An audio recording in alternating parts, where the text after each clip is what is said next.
नमस्कार दोस्तों, मैं आपका डॉक्टर विपिन कुमार आपका अपने चैनल में स्वागत करता हूं। दोस्तों, आज इस वीडियो में हम बात करने जा रहे हैं फीमेल की एक ऐसी समस्या के विषय में जो कि मैरिड और अनमैरिड दोनों फीमेल को हो सकती है। दोस्तों, ये समस्या है एमेनोरिया की। एमेनोरिया एक ऐसी समस्या है जिसको आम भाषा में ऋतुस्राव का बंद हो जाना कहा जाता है या पीरियड का सप्रेस्ड हो जाना, पीरियड बंद हो जाना कहा जाता है। दोस्तों, यदि किसी भी फीमेल को प्रेगनेंसी नहीं है और उसके पीरियड बंद हो चुके हैं तो ये समस्या बहुत ही क्रिटिकल होती जाती है। दोस्तों, इसके अनेक कारण हो सकते हैं।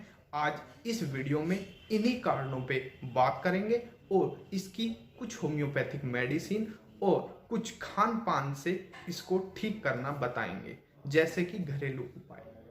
दोस्तों, यदि किसी भी फीमेल को पीरियड सप्रेस हो रहे हैं तो सबसे पहले कारण जो होते हैं वो होते हैं फीमेल हार्मोन्स। यदि किसी भी फीमेल के एक मंथ नहीं आई तो कोई समस्या नहीं है, अनेक कारण हो सकते हैं। पर यदि 2 से 3 मंथ भी नहीं पीरियड आ रहे तो ये समस्या क्रिटिकल है।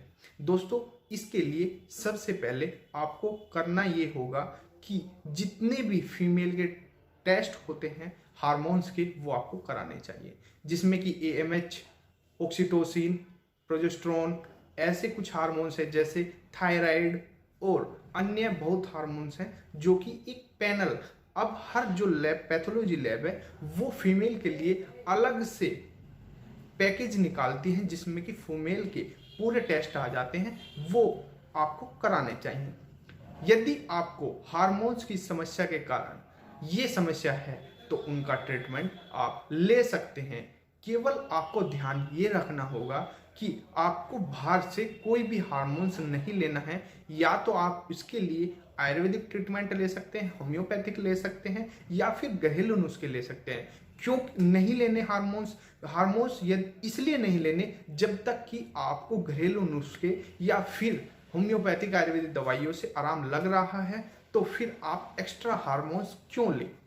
हार्मोन्स खतरनाक हो सकते हैं क्योंकि इनसे आपका वेट इंक्रीज होगा, आपकी बॉडी कमजोर होगी और अन्य बहुत सी समस्याएं हो सकती हैं। तो आप हार्मोन्स के लिए कोई भी मेडिसिन, कोई भी पैथी ले सकते हैं। इसके बाद यदि किसी भी फीमेल को पीरियड सप्रेस्ड हुए हैं तो उनको देखना चाहिए कि उनको कोई टेंशन तो नहीं है। यदि किसी भी फीमेल को कोई भी टेंशन रहती है तो इनके कारणों से भी पीरियड सप्रेस्ड हो सकते हैं, क्योंकि यदि कोई भी महिला तनाव में रहेगी तो हार्मोन्स का डिसबैलेंस ऑटोमेटिक होता चला जाता है और पीरियड सप्रेस्ड हो जाते हैं। दोस्तों, यदि कोई भी महिला, जैसे कि अभी पीरियड आपके 28वें दिन 29वें दिन आ रहे हैं, सबसे पहली बात ये कि यदि पीरियड का टाइम जो होता है वो 28 दिन का होता है। यदि आपको 25 से 30 दिन में कभी भी पीरियड आ रहे हैं तो ये नॉर्मल है। 30 दिन के बाद भी 2-4 दिन आगे पीछे आ रहे हैं तो ये भी नॉर्मल ही हैं, इसमें कोई समस्या नहीं है। यदि इस बीच में आपके पीरियड आए और आपने इसमें ठंडी चीज़ें खाई जैसे कि आइसक्रीम, चावल, बर्फ का पानी या फिर कोई भी अन्य ऐसी चीज जो कि ठंडी हो, या फिर पीरियड के समय में आपने अपने बालों को वॉश किया, अपने बालों को धोला, तो इसके कारण भी आपके पीरियड सप्रेस्ड हो सकते हैं। यदि इन समस्या से बचना है तो पीरियड के समय कोई भी महिला अपने बालों को वॉश ना करे, ठंडी चीज़ों से बचे, तो इनके कारण भी आपके पीरियड जब अगली बार आएंगे तो सप्रेड हो सकते हैं। इसलिए पीरियड के समय में इन सावधानियों को जरूर आप ध्यान दें। दूसरी बात, आपको हवा, यदि आपके पीरियड आ रहे हैं तो आपको ठंडी हवा और एक्सपोजर से बचना चाहिए। जितना भी बाहर का इन्वायरमेंट है उसमें कम से कम आप जाएं, जिससे कि आपके पीरियड पर कोई भी प्रभाव ना पड़े। इसके बाद आपको ध्यान देना होगा, यदि आप मैरिड फीमेल हैं तो यदि आप संभोग कर रहे हैं तो वो नेचुरली करें। यदि आपको अपने पीरियड को सही रखना है, अपने यूट्रस को ठीक रखना है। कुछ फीमेल के पार्टनर ऐसे होते हैं कि वो गलत तरीके से संभोग करते हैं, जिसके कारण उनके जो पार्टनर का यूट्रस है उस पे चोट लगती है, इंजरी होती है और यूट्रस का साइज भी कम या ज़्यादा हो सकता है या टेढ़ापन आ सकता है। तो इसके कारण भी यूट्रस के जो वॉल हैं उनमें चोट लगेगी, स्वेलिंग होगी, जिसके कारण भी पीरियड सप्रेस हो सकते हैं।